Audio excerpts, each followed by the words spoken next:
Hello friends, नौकरी exams YouTube channel में आप सभी का स्वागत है। यहाँ पे उत्तर प्रदेश पुलिस एग्ज़ाम 2024 के लिए 17-18 अगस्त जो फरवरी को एग्ज़ाम होना है, उस एग्ज़ाम के लिए बहुत इंपॉर्टेंट करंट अफेयर्स मैं आपके लिए लेकर आया हूँ। अगर वीडियो आपको अच्छी लगी तो वीडियो को लाइक शेयर जरूर करें, वीडियो पूरा देखें ताकि आप अपने एग्ज़ाम्स को अच्छे तरीके से कर पाएँ। बहुत ही इंपॉर्टेंट करंट अफेयर्स है। शुरुआत करते हैं बिना किसी टाइम वेस्टिंग के। सब JN1 यानी और पिरोला जो हाल में खबरों में था, किससे संबंधित है? तो आपको ध्यान रखना है J1 पिरोला ये कोविड-19 से संबंधित है। Supreme court e committee interoperable criminal system justice system व प्रविष्टियाँ दर्ज कराने में कौन सा राज्य लगातार प्रथम स्थान पर रहा है? तो ये उत्तर प्रदेश है। इस और यहाँ पे मध्य प्रदेश दूसरे स्थान पर, बिहार तीसरे स्थान पर रहा है। हाल में cotton corporation of India Bharat में कपास के लिए न्यूनतम समर्थन मूल्य संचालन शुरू करने के लिए खबरों में था। भारतीय कपास निगम मुख्यालय कहाँ है? तो मुंबई में। किस देश ने ब्रिक्स में शामिल होने के अपने देश की योजना को वापस लेने का निर्णय लिया है? तो अर्जेंटीना। भारत और संयुक्त अरब अमीरात के बीच डेजर्ट साइक्लोन 2024 सैन्य अभ्यास 2 जनवरी 2024 में कहाँ आयोजित किया गया? बहुत इंपॉर्टेंट पर जैसलमेर राजस्थान। 1 जनवरी 2024 को 7.5 तीव्रता वाला भूकंप किस देश में आया था? ये जापान में। किस राज्य सरकार ने समाज में वरिष्ठ महिलाओं के एकीकरण को सुनिश्चित करने के लिए अभय हस्तम कार्यक्रम शुरू किया है? इंपॉर्टेंट प्रश्न है, तेलंगाना राइट आंसर इसका है। झारखंड सरकार ने अपने किस जिले को रागी कैपिटल ऑफ इंडिया नाम दिया है? तो यह है गुमला।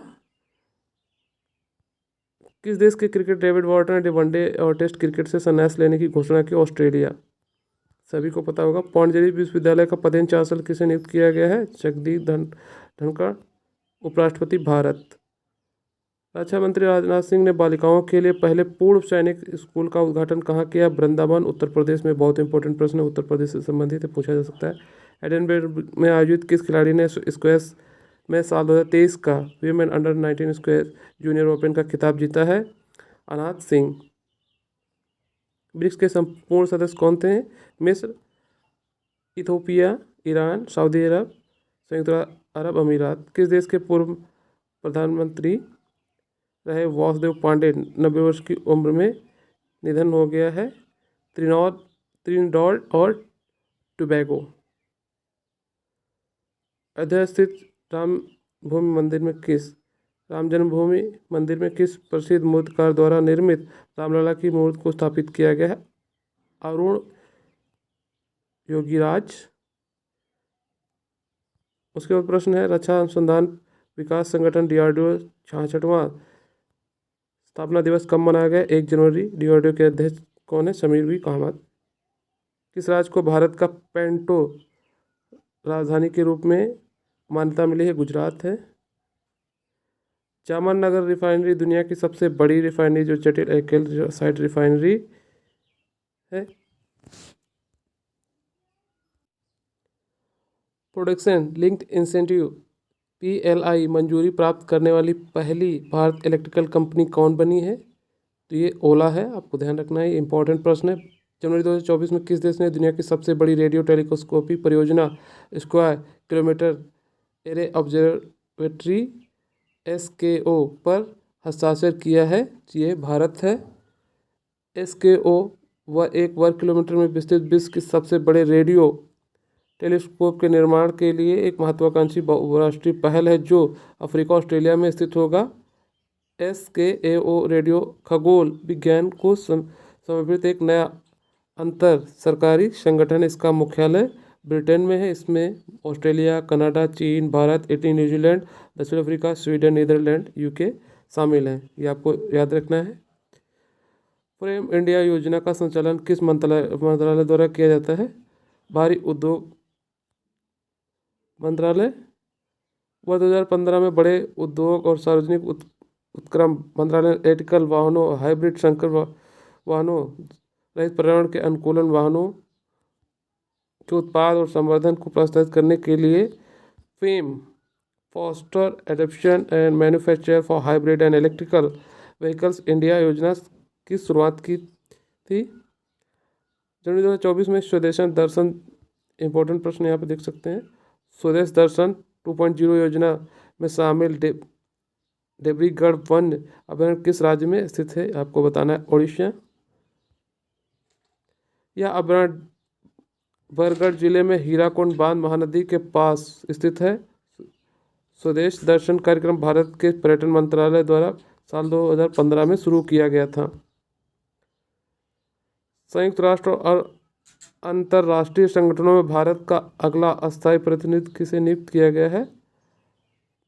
अरिंदम बागची।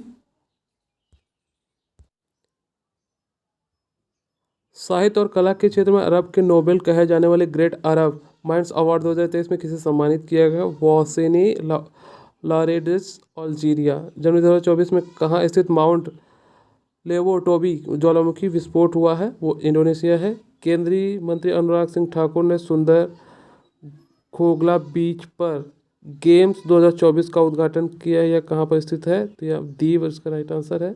जनवरी 2024 में पुलिस महानिदेशकों और पुलिस महानिदेशकों का 3 दिवसीय अखिल भारतीय सम्मेलन कहाँ हुआ है? इंपॉर्टेंट प्रश्न, जयपुर। केंद्रीय गृह और सहकारिता मंत्री अमित शाह ने नई दिल्ली में तूर दाल उत्पाद किसानों के पंजीकरण, खरीद एवं भुगतान के लिए भारतीय राष्ट्रीय कृषि सहकारी विपणन संघ NAFED इसका फुल फॉर्म है और भारतीय राष्ट्रीय सहकारिता उपभोक्ता संघ लिमिटेड NCCF द्वारा विकसित किस पोर्टल का लोकार्पण किया है? तो ई समृद्धि करेक्ट आंसर इसका है। इसके बाद है केंद्रीय शिक्षा मंत्रालय ने 9वीं और 12वीं छात्रों के लिए गुण विकसित करने के लिए किस अनुभवात्मक शिक्षण कार्यक्रम का शुभारंभ किया है? इसका नाम है प्रेरणा।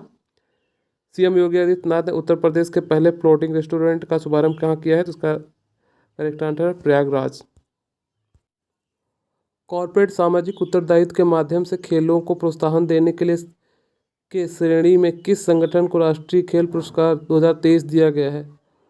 Orissa mining corporate limited. प्रश्न को ध्यान रखें। कॉर्पोरेट सामाजिक उत्तरदायित्व के माध्यम से खेलों को प्रोत्साहन देने के लिए किस संगठन को राष्ट्रीय खेल प्रोत्साहन पुरस्कार 2023 दिया गया है? Orissa mining corporate limited. उभरती युवा प्रतिभाओं की पहचान और प्रोत्साहन के लिए जैन डीम्ड विश्वविद्यालय बेंगलुरु को राष्ट्रीय खेल पुरस्कार 2023 दिया गया है। किस राज्य ने आदिवासी लोगों द्वारा लाल बुनकर चींटियों से बनाई गई सिमी लिपि पॉल काई चटनी 2024 में GI टैग मिला है? उड़ीसा। मयूरभंज।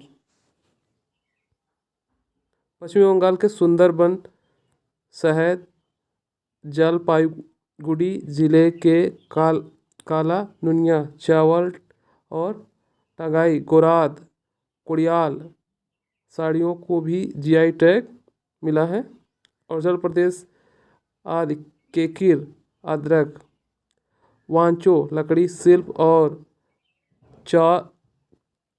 चांगलांग वस्त्र को भी GI टैग मिला है।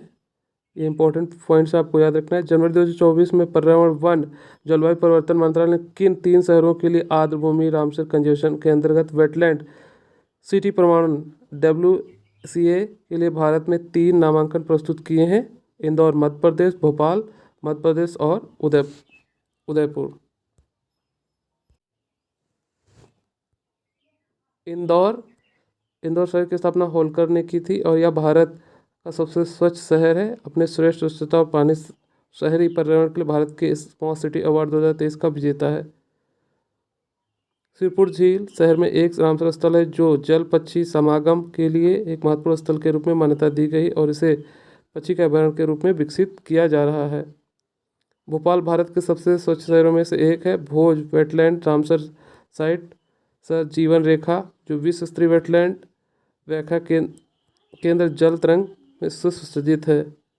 अब यहाँ पे उदयपुर राजस्थान में स्थित यह शहर 5 प्रमुख आर्द्रभूमियों से घिरा है अर्थात पिछोला, फतेह सागर, रंग सागर, स्वरूप सागर और दूध तलाई। नेशनल असेसमेंट रिस्ट्रिक्शंस कंपनी का प्रतिबंध निदेशक किसे नियुक्त किया गया है? नेशनल असेसमेंट रिकंस्ट्रक्शंस कंपनी का प्रबंध निदेशक किसे नियुक्त किया गया है? तो ये इसका राइट आंसर है P संतोष। सावित्रीबाई फुले की जयंती कब मनाई जाती है? 3 जनवरी को। यहाँ पे इसका डिटेल लिखा है। इनका जन्म 3 जनवरी 1831 को सतारा महाराष्ट्र में हुआ था। सावित्रीबाई फुले को समाज सेविका, नारी मुक्त आंदोलन में हिस्सा लेने वाली देश की पहली अध्यापिका के रूप में जाना जाता है। महाराष्ट्र की महिला खिलाड़ी डीजीपी कौन बनी है? रश्मि शुक्ला। जनवरी 2024 में 7 देशों के समूह बिम्स्टेक के महासचिव कौन बने हैं? तो इंद्रमणि पांडे। 17 जनवरी 2024 को 19वें गुट निरपेक्ष आंदोलन शिखर सम्मेलन का आयोजन कहाँ किया गया? तो काम्पाला, युगांडा। गुट निरपेक्ष आंदोलन का पहला शिखर सम्मेलन वर्ष 1961 बेलग्रेड में हुआ था। तो ये कुछ इंपॉर्टेंट प्रश्न थे। अगली वीडियो के लिए आप सभी को चैनल को सब्सक्राइब कर लें और बेल आइकन को प्रेस कर लें। जैसे ही वीडियो आएगा आपको तुरंत मिल जाएगा, क्योंकि डिटेल वीडियो एक और भी मैं डालने वाला हूँ। तो इस वीडियो को देखने के लिए आप सभी दोस्तों का बहुत बहुत धन्यवाद।